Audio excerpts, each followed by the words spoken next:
Hello and welcome to PlayStation Racer. My name is Mutter Morgan, and on this channel I am documenting my journey playing online racing sims, and at the moment we are looking at Gran Turismo. And as well as going through the career mode and recording my racing online, which we'll be getting to in a week or two's time, I also want to try and give people some help and advice, in particular those that are new to the game. I'm not a professional, I'm not one of the fastest racers in the world, so some of my advice may well help those of us that aren't brilliant at the game. But I also want to answer some questions that people put to me, and I had a question the other day, and somebody said to me that I've got lots of cars on my original profile that I've bought, but I'm not buying any cars in the new profile that I'm recording for the channel now. So the question was, why am I not buying those cars? When should you begin buying those cars? And then obviously I thought, well, there's the where. So in this video, I'm going to be talking about why, when, and where you should be buying the cars. So why? Primarily, the first one is to buy cars to undertake challenges. Now you obviously got to buy your first mandatory car, which was the little Japanese compact. But again, as you saw, I only bought one of them. I didn't buy all of them because you can obviously get those as you go through the game, and I'll come to that in a moment. So the first why is that you need to buy some cars for challenges. You've also seen that some of the arcade races I've not been able to run because I haven't got a GR3 or GR4 car. So I'm going to need to buy a car at some point if I don't acquire one through other means to undertake those challenges. And if you want to do the arcade races and the challenges earlier in the game, then you're going to need to buy a car to do those rather than waiting until you've got the car and then come back to it, which is what I'm doing. The second why is that you might want to collect cars that you happen to like. So, for instance, I spent a lot of my early career working in the motor trade in a Ford dealership, and I was fortunate enough to get my hands on a Sierra Cosworth from time to time. Now, the authors recently released the Cosworth 500, which I did manage to get on my old profile, but it hasn't yet come up on the new one, and that's a particular car that I would like and one that I would buy. Likewise, the BMW VGT tends to be my go-to car for grinding, and also I've got that nice livery that I like, that I would like to put on it when I'm able to create liveries in the new profile. And I also drive a BMW Z4, and I'd quite like to get the BMW Z4 in the game. There's lots of other cars, but these are cars that have got some meaning to me, and therefore that could be a good reason to consider buying that particular car. The other reason of why you should buy cars, as well as to undertake challenges and those cars that you particularly want, is because collecting cars is a big part of Gran Turismo. Polyphony have spent a lot of time mapping the cars, researching the cars, designing the cars, animating the cars, getting the physics right within the game, and you sort of owe it to the authors of the game to buy the cars and to collect them. And it is a part of the game, and for me it's actually a nice part of the game. Now, do you need to acquire these cars and buy the cars? No, you don't. If you're not interested in the career, just get your national license and it unlocks a lot of the game. You can go into different parts, or just continue to work through the game until such time as you can get into the lobbies and the sport mode, and then just buy the cars that you need. So if you go into the lobby, that's the online racing lobbies, people often state that you will need a particular car to run within their lobby. Well, if that's the case, then you're obviously going to potentially need to buy that particular car. Likewise, if you are going into the sport mode to race people online in the daily races, well, you don't need to buy the cars. You can just rent a car. Now, I can't actually show you on this profile. We'll have a look at that in just a moment when I flick across to my old profile. But before we do that, I just want to cover the when. Now, my advice is do not buy cars at this stage in the game, the early part of the game. Now, I've only been playing this for a few days. I've got much of the game to unlock, so I'm not buying any cars whatsoever at the moment. The only cars that I'm buying are simply those that I need to get through the game, so like that mandatory first car that we had.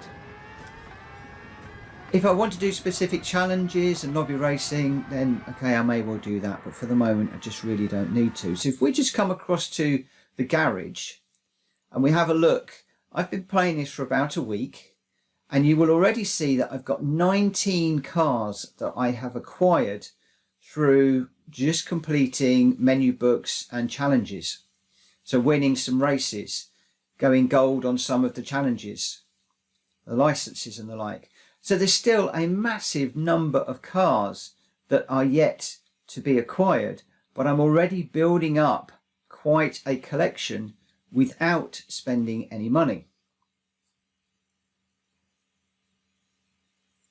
Now, again, I said, maybe buy a car that comes up that you particularly like. That would be a good reason to buy one, and you would obviously need to buy that as and when it comes up.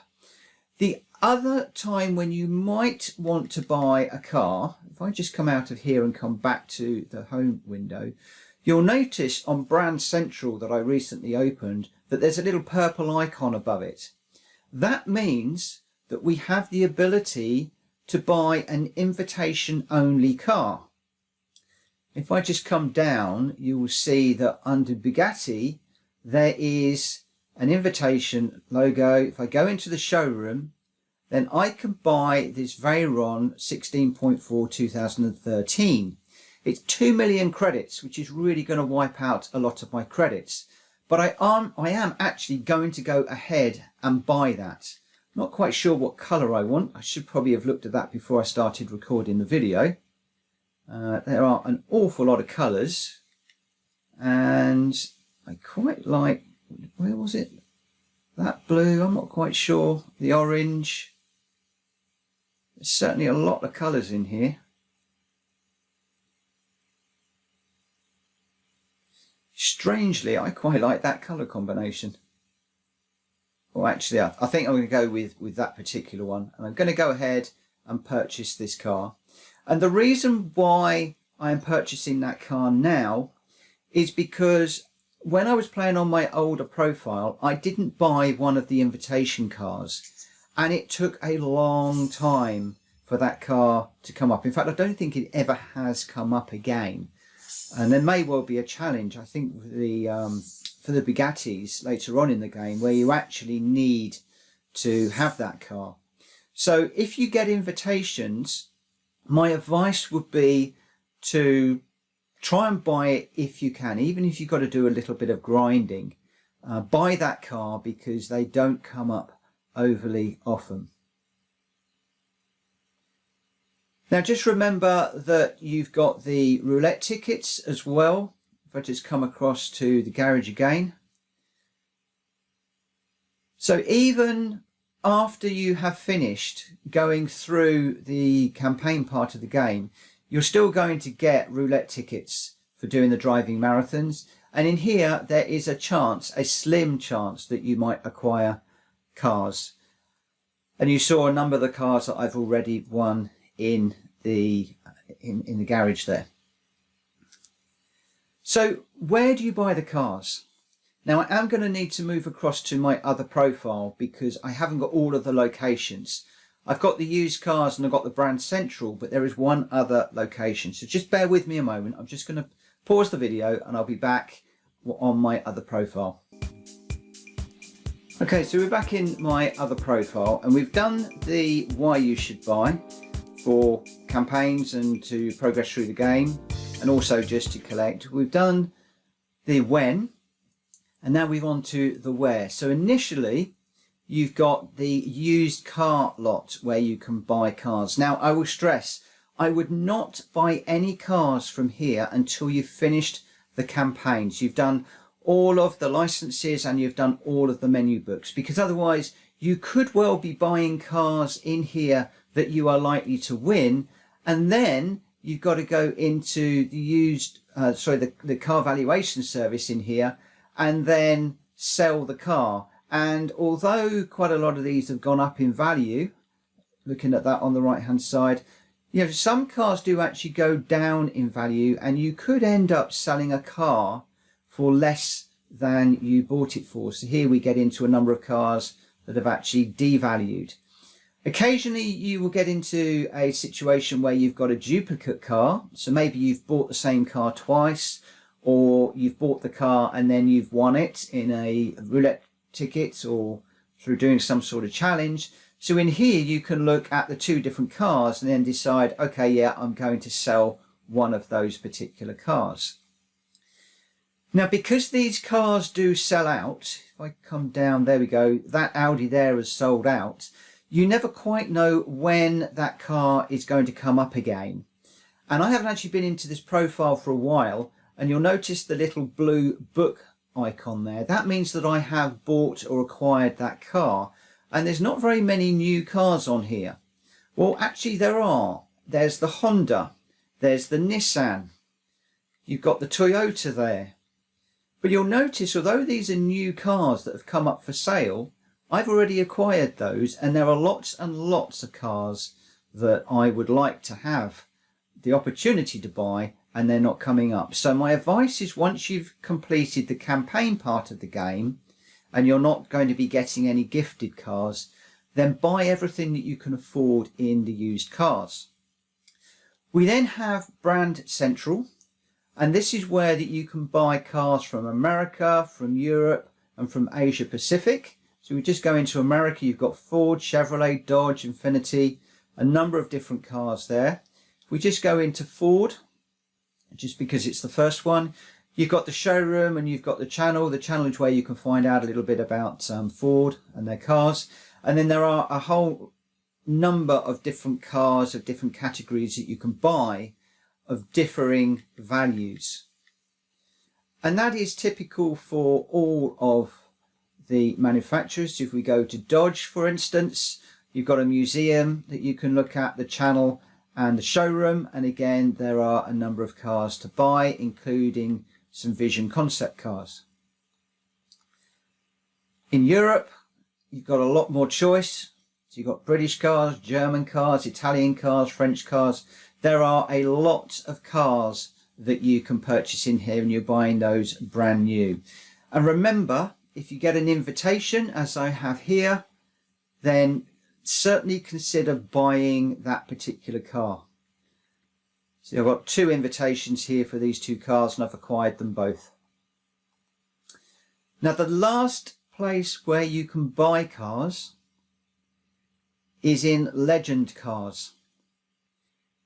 Some of these cars are silly prices. They're really expensive, and some of them are not. But these are what I refer to as some of the exotic cars, and there are certainly an awful lot of cars in here that I would really love to buy.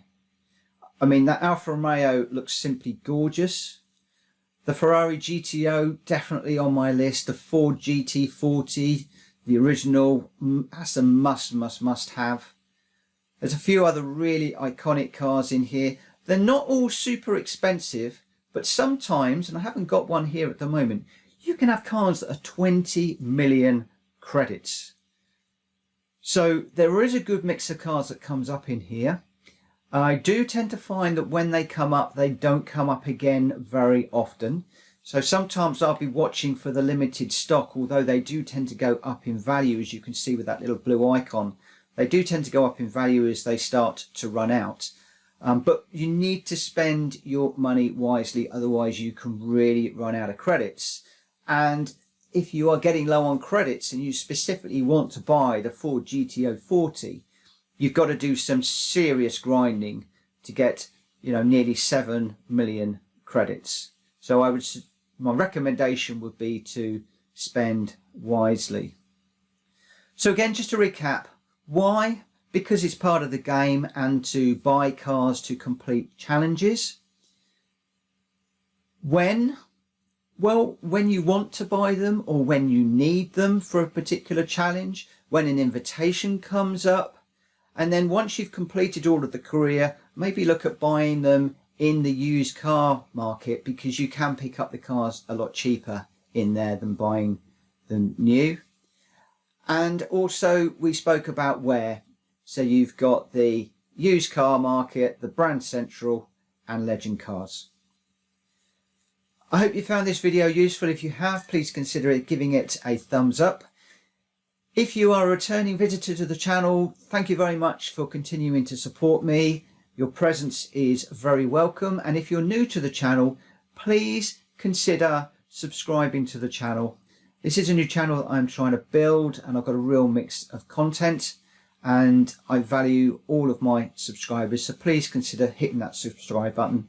And one other little thing that you might or might not have noticed. You see the garage there? Well, if I just run through a few slides from my other profile and this one, have you noticed how the icon gets bigger? Your garage actually grows with the more cars that you're buying. So I've actually got a small garage on the old profile. Going into this profile, you'll see I've got 232 cars that I've purchased or acquired. So from Austria, from France, Germany, lots and lots of different cars from all over the world. It's quite fun to collect them and to see these little grey blocks coming to life. But it does take a lot of time. It does take a lot of money. So hopefully I'll get my new profile back looking like this over the next 6-12 months. Maybe follow me along and you'll see. For now, that's this video done. Thank you very much for watching, and I'll see you again very soon. Take care. Bye-bye.